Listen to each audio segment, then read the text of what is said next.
नमस्कार। सम्पूर्ण देश विदेश हुने सम्पूर्ण के अरे दाजुभाइ तथा दिदीबहिनीहरूमा हार्दिक नमस्कार तथा अभिवादन व्यक्त गर्न चाहन्छौँ।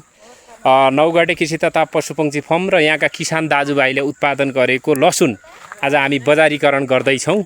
यहाँ धमाधम यसरी बोक्ने काम भइरहेको छ। अब केही छिन पछाडि अब गाडी आउँदैछ, गाडीले सुर्खेततिर अहिले बजारीकरण गर्ने भन्ने कुरा छ।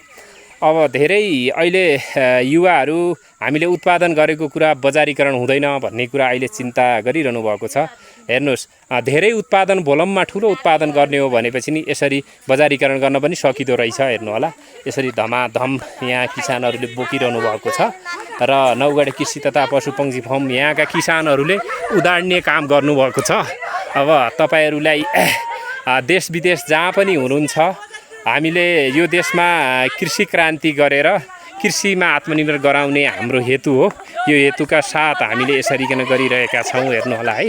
अब सम्पूर्ण दाजुभाइ तथा दिदीबहिनीहरू विदेशमा रहने, देश विदेशमा रहनुहुनेलाई धन्यवाद।